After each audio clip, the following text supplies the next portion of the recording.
Assalamualaikum warahmatullahi wabarakatuh. Sahabat BK dimanapun Anda berada, mudah-mudahan selalu sehat walafiat, dilindungi oleh Allah dari segala macam penyakit, dan tentunya semoga selalu diberikan kebahagiaan baik di dunia maupun di akhirat nanti. Oke, topik kita pada hari ini tentang fenomena seks di era generasi milenial dan generasi Z. Wow, kalau bicara tentang free sex, tentunya ada dua pendapat nih. Yang pertama, untuk apa itu dibicarakan? Karena itu merupakan hal yang tabu, hal yang tidak sopan untuk dibicarakan, atau hal yang tidak baik untuk dibicarakan. Sedangkan yang kedua, itu sangat penting untuk dibicarakan. Karena dengan membicarakan free sex, kita akan memberikan informasi atau bimbingan kepada siswa, sehingga siswa itu bisa memperbaiki dirinya dan mengetahui akibat-akibat dari free sex itu sendiri. Di generasi milenial ini dan generasi Z, free sex itu sudah dianggap biasa, dan mereka berpikir untuk apa dibesar-besarkan, karena banyak di sekitar mereka yang sudah melakukan hal yang semacam itu, tapi aman-aman saja tuh. Nah, untuk itu kita ini sebagai pendidik harus selalu mengingatkan mereka. Kalau bicara tentang free sex, tentunya tidak akan lepas dengan yang namanya zina. Apa sih zina itu? Zina adalah melakukan persetubuhan yang bukan muhrim antara laki-laki dengan perempuan. Dia itu melakukan hubungan seksual tapi tidak ada ikatan sebagai suami istri atau tidak pernah menikah, sehingga mereka itu melakukannya dengan bebas tanpa ikatan apapun. Macam zina itu ada 3. Yang pertama, zina alaman, di mana zina ini menggunakan panca indera. Seperti contohnya yang suka nonton film porno nih, nah ini namanya zina alaman. Sedangkan yang kedua, zina muhsan, zina yang dilakukan oleh seorang yang sudah menikah. Suaminya menikah, misalkan dia berhubungan seks bebas dengan orang lain, atau sebaliknya, istrinya yang sudah menikah tapi dia dengan bebas melakukan hubungan free sex dengan orang lain. Sedangkan yang ketiga, zina ghairu muhsan, zina yang dilakukan oleh anak remaja yang belum kawin, terutama yang pacaran-pacaran nih. Biasanya dia itu sering sekali melakukan zina tanpa berpikir kalau zina itu sangatlah berbahaya. Banyak sekali fenomena-fenomena yang viral pada saat ini.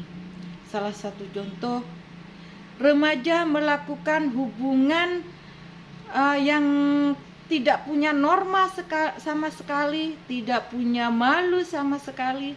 Dia itu melakukan free sex di lapangan sepak bola, di mana diketahui orang, terus di video, dan akhirnya diviralkan. Nah, ini mereka menganggap itu biasa dan tidak menyalahi aturan.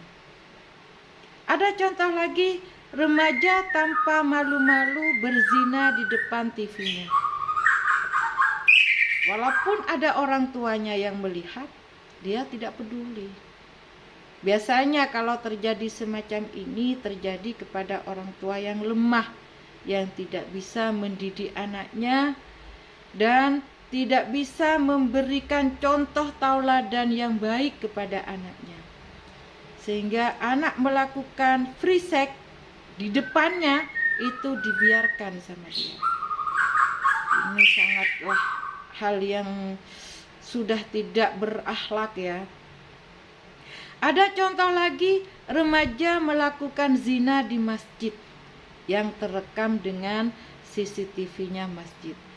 Ini luar biasa ini, padahal masjid itu tidak boleh dikotori dengan hal-hal yang semacam itu. Tapi karena mereka sudah tidak peduli lagi dan menganggap zina itu biasa, itulah yang terjadi. Sangat miris kan kita. Dan ada contoh lagi, ada bayi yang meninggal di pekarangan rumahnya. Akhirnya diusut nih sama kepolisian. Ternyata bayi itu lahir dari seorang remaja yang dia itu melakukan hubungannya dengan adiknya yang masih SMP. Setelah diusut dengan kepolisian, ternyata yang melakukannya bukan cuma adiknya. Kadang adiknya itu membawa temennya tiga teman SMP-nya untuk melakukan free sex dengan kakak kandungnya. Sehingga ketika ditanya dengan bapak polisi itu, ini anak siapa? Yang perempuan itu bingung, yang mana ini yang jadi. Ini sangat miris sekali ya. Terus ada lagi kejadian remaja membuat video porno untuk dijual di sosmed, sehingga terjadilah prostitusi secara online. Kalau kejadian ini saya kira sudah banyak sekali prostitusi online yang sudah ada ya. Inilah pengaruh dari generasi Z, di mana sudah semakin canggih teknologi itu. Terus ada lagi yang paling miris nih, ada remaja yang ibunya jadi TKW kerja ke luar negeri, sedangkan anak perempuannya ditinggal dengan bapak tirinya. Apakah yang terjadi? Ternyata bapak tirinya itu sering ngajak dia nonton film porno. Akhirnya anak remaja yang masih SMP itu sudah sering melakukan hubungan seks bebas dengan bapak tirinya sendiri. Dan di Jakarta nih sekarang selama pandemi COVID-19, penjualan mainan alat bantu seks online sedang booming nih, sampai 5 kali lipat laku. Rata-rata yang beli itu masih pemakai pemula, yakni anak-anak remaja, anak-anak SMP, dan anak-anak SMA. Di mana di generasi Z ini sudah dijual secara bebas memang terang-terangan, baik di Shopee, Lazada, Bukalapak. Contoh yang dijual misalkan obat perangsang, obat pembesar alat kelamin, alat bantu seks wanita untuk memperbesar payudara. Ini sudah dijual bebas. Dan paling parah lagi, anak remaja generasi Z ini sudah tahu juga dengan gampangnya mengetahui tempat yang ilegal penjualan obat-obat untuk menggugurkan bayi. Nah, ini sangat sekali berbahaya ini. Teknologi yang semakin canggih ini kalau digunakan dengan hal yang negatif, dampaknya sangat buruk. Sekarang anak remaja kita tinggal klik di mbah Google yang lagi ngetren cara menggugurkan kandungan, langsung di situ kalau diklik maka akan terarah langsung ke WA-nya seseorang yang dengan promosinya malu hamil tak diharapkan, kami ahlinya bereskan cepat. Wah, ini kan bagi anak muda remaja saat ini sangat menarik sekali. Ketika dia itu malu untuk hamil, dia akan memilih jalan pintas seperti ini. Padahal tanpa dia sadari, dia sudah jadi seorang pembunuh karena sudah membunuh anaknya sendiri. Masih banyak sekali contoh-contoh fenomena yang sangat membuat hati kita menjerit. Apalagi setelah membaca jurnal yang dibuat oleh Hartati Bahar, MKes, dosen bagian promosi kesehatan FKM, Komisi Perlindungan Anak mengungkap bahwa ada 62,7% remaja SMP mengaku telah sudah tidak perawan lagi. Dan 212 siswa sudah pernah melakukan aborsi. Wah, ini sangat menjerit hati kita ya kalau tahu ini. Padahal sudah jelas di surat Al-Isra ayat 32, wala taqrabuz zina innahu kana fahisata wa sa'a sabila. Janganlah kamu mendekati zina. Sesungguhnya zina itu adalah perbuatan yang keji dan jalan yang buruk.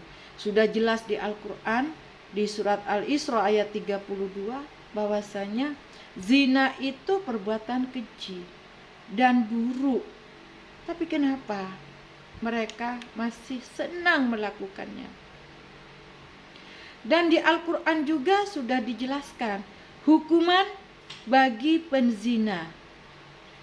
Apa hukumannya? Di Al-Quran di surah 24 An-Nur ayat 2 yang artinya pezina perempuan dan pezina laki-laki cambuk atau deralah 100 kali. Jangan kasihan atau jangan iba, dan disaksikan oleh orang-orang banyak yang beriman. Kenapa disaksikan orang banyak? Agar mereka tidak meniru perlakuan orang yang penzina itu. Bahaya zina itu sangat banyak sekali. Kerugiannya juga sangat banyak. Yang pertama, jelas itu sudah memupuk dosa. Dosa kita akan tertumpuk-tumpuk karena melakukan sebuah zina. Yang kedua, merusak martabatnya dia sendiri, baik di mata Allah, di mata masyarakat, dan bagi dirinya sendiri. Ini sangat merugikan. Sedangkan yang ketiga, mereka akan kekal dalam kemiskinan. Tidak akan pernah merasa cukup, pasti kurang dan kurang terus. Tidak pernah dia merasakan berkecukupan. Yang ada di pikirannya kurang dan kurang terus. Yang nomor 4, dia akan dicampakkan oleh Allah. Kalau sudah dicampakkan oleh Allah, Allah tidak melihat dia lagi, akhirnya hidup dia akan sengsara. Dan akan terputus tali silaturahmi. Dia akan malu kumpul dengan keluarganya karena sudah menjadi orang yang kotor. Dan orang ini akan menjadi orang yang zalim. Nah, karena kenapa? Dia juga durhaka kepada orang tuanya. Yang jelas, dia biasanya akan selalu dapat pekerjaan yang haram. Akan mencari sesuatu yang haram, yang tidak halal. Karena inginnya dapat cepat, tapi tidak mau berusaha dengan keras. Ini yang akan mereka selalu lakukan. Dan juga dia akan menyanyiakan keluarga dan keturunannya. Tidak pernah mikir bagaimana keturunan saya nanti, bagaimana keluarga saya nanti, apakah keluarga saya malu, apakah anak saya malu. Dia tidak pernah akan merasa memikirkannya. Yang difikirkan adalah hanya nafsunya sendiri. Pasti dia akan merusak masa depannya dia sendiri, masa depan anaknya, dan masa depan keluarganya juga. dan juga akan dapat aib yang berkepanjangan. Walaupun sudah meninggal, namanya akan selalu terngiang-ngiang kalau dia pernah melakukan atau sering melakukan free sex. Yang paling parah lagi, ini biasanya sering memicu sebuah pertengkaran, permusuhan, dan dendam. Dan nanti dia juga akan terserang sebuah penyakit, baik HIV AIDS atau sifilis dan lain-lainnya. Kalau terjadi pada siswa nih yang masih sekolah, jelas itu prestasinya menurun. Apalagi kalau sudah hamil di luar nikah, dia bisa melakukan aborsi atau jadi pembunuh bagi anaknya sendiri. Kadang dia nanti kerugiannya akan melakukan yang sepintas, dianggap kalau perlakuannya itu akan menyelesaikan masalahnya, yaitu dengan cara bunuh diri. Wah, ini sudah sangat ekstrim ya, sampai bunuh diri. Dan yang seterusnya, dia pasti akan mengalami tekanan batin. Di batinnya itu tidak akan pernah ada sebuah ketenangan, kebahagiaan. Yang ada hanya selalu penderitaan. Menurut Ustadz Darlis Fajar, beliau adalah pakar pranikah. Ada 2 perbuatan memang yang dilarang oleh Allah yang akan terus meningkat dari tahun ke tahun. Di dalam Al-Quran surat Maryam ayat 59, yang artinya setelah generasi Nabi akan ada generasi perusak. Ciri-cirinya meninggalkan sholat, mengikuti keinginannya yang menyimpang dari ajaran agama. Ya, termasuk orang yang suka berzina nih, kan dia itu sering mengikuti hawa nafsunya, mengikuti keinginannya. Ini memang hal yang dilarang oleh Allah Subhanahu wa ta'ala. Nah, biasanya nih, latar belakang pemicu anak remaja yang suka berzina, yang pertama, rendahnya pendidikan moral agama, imannya yang memudar. Nah, kalau sudah anak remaja atau siapapun yang ada, kalau imannya tipis-tipis nih, insya Allah cepat akan terpengaruh oleh godaan syaitan. Faktor yang kedua, faktor keluarga. Minimnya sex education. Contoh kecil, orang tua. Banyak sekali orang tua yang di luar sana yang belum pernah sama sekali menanyakan kepada anaknya, kapankah kau sudah mimpi basah pertama kali? Karena mereka itu menganggap hal yang tabu, hal yang risih, sungkan, malu untuk ditanyakan. Karena saya banyak sekali tanya kepada siswa atau anak remaja, saya tanya, apakah orang tuamu pernah bertanya, kapan kamu itu mimpi basah pertama kali? Apa jawab mereka? Mereka menjawab, tidak ada yang bertanya. Nah, ini kesalahan orang tua nih seperti ini. Sehingga mereka itu tidak ada yang mengarahkan. Pengetahuannya tentang seks minim sekali. Kalau mereka tahu dari temannya, wah ini sangat berbahaya. Ya. Kalau sudah tahu dari temannya, nanti informasinya itu akan diplesetkan. Kalau tahu dari orang tua, pasti orang tua itu akan memberikan gambaran bahayanya seperti apa.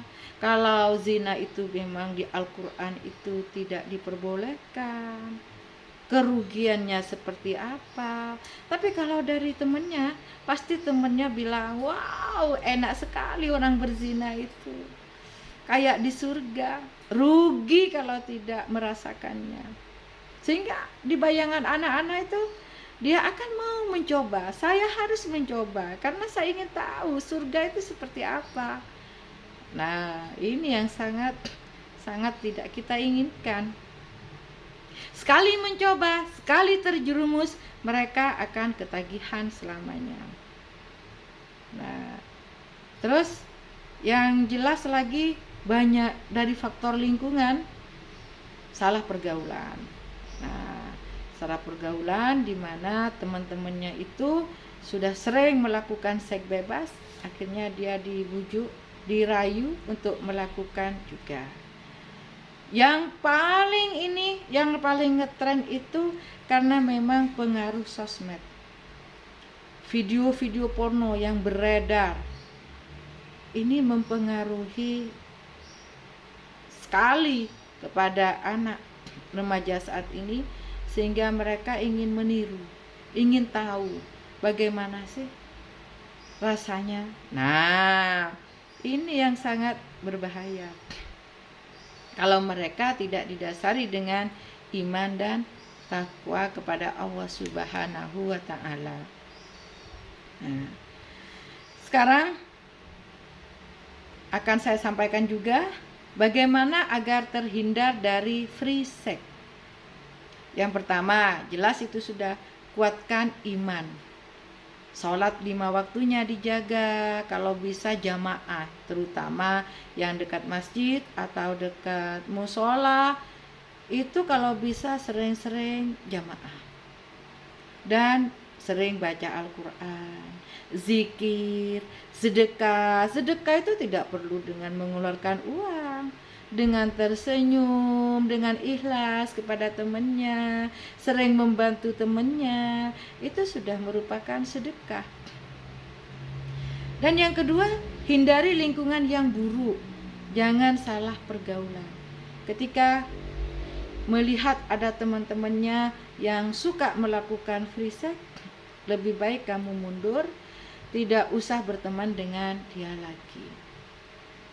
Terus yang ketiga, isi waktu kosong dengan kegiatan positif. Misalkan dengan ikut kegiatan ekstrakurikuler. Bisa pencak silat, bisa karate, tari, futsal, terus voli, dan sebagainya. Yang penting, atau pramuka. Ini hal yang semacam ini nih baik, berdampak positif. Dan hindari coba-coba yang bersifat negatif. Ada hal-hal yang baru, temannya itu menawari apapun, saya kira kalian sudah bisa berpikir, ini positif apa negatif, ini buruk apa ini baik. Kalau yang bersifat buruk, jangan sekali-kali kalian itu melakukannya. Karena ketika melakukannya, insya Allah nanti kalian akan ketagihan. Terus selanjutnya, ini yang terpenting juga, hindari film porno. Nah, kalau sudah melakukan hal yang semacam itu, tahapan-tahapan yang sudah saya sampaikan, insya Allah nanti kalian akan terhindar dari free sex. Terus sekarang yang jadi pertanyaan, apakah Allah itu mengampuni orang yang berzina, dan bagaimana dengan orang yang STMJ? Nah, STMJ ini apa? Sholat terus maksiat jalan. Ini namanya STMJ ya, singkatannya ya. Dia sholat terus, tapi maksiatnya jalan juga terus. Menurut Ustadz Adi Hidayat, kalau masih ada kesempatan bernyawa yang belum sampai ke kerongkongan nih, maka insya Allah masih diterima taubatnya. Jadi kalian tidak usah takut untuk selalu bertobat. Bertobatlah. Terus dikuatkan oleh surah 39 Az-Zumar ayat 53 yang artinya, Jangan kau putus asa dari rahmat Allah. Sesungguhnya Allah itu mengampuni dosa semuanya. Dilanjutkan dengan ayat 54 yang artinya kembalilah ke Tuhanmu sebelum datang azab sehingga sudah tidak bisa ditolong lagi. Berarti dari ayat ini Allah itu masih memberikan kesempatan kepada kalian semua untuk selalu bertobat. Jangan sampai bilang, apa itu suka berzina terus? Untuk apa kamu sholat? Jangan bilang seperti itu.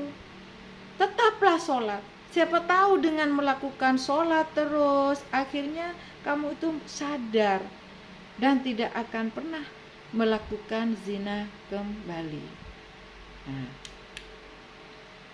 Dan di sini juga dikuatkan dengan surah 24 An-Nur ayat 5 yang artinya kecuali mereka yang bertobat. Setelah itu memperbaiki diri, maka Allah akan mengampuni dan Maha Penyayang. Nah, ini berarti tobat itu masih berlaku bagi orang yang betul-betul minta ampun kepada Allah, yang betul-betul ingin berhenti dan tidak akan pernah melakukan kembali. Jadi ya jangan yang putus asa ya. Kalau yang sudah melakukan ini masih dikasih kesempatan oleh Allah untuk bertobat.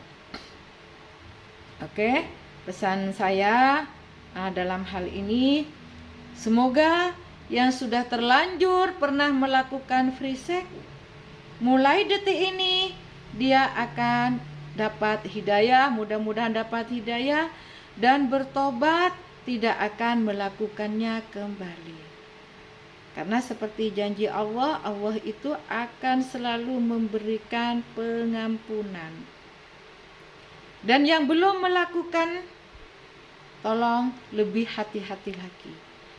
Karena kalian sudah tahu bagaimana berbahayanya free sex itu. Tidak ada untungnya ternyata melakukan free sex. Malahan merusak badan kita, merusak jiwa kita. Semoga nanti semua yang sahabat BK jadi orang yang luar biasa, bahagia di dunia dan di akhirat, dan juga diampuni segala dosa-dosanya. Saya akhiri, wallahul muwaffiq ila aqwamit thoriq. Wassalamualaikum warahmatullahi wabarakatuh. Terima kasih.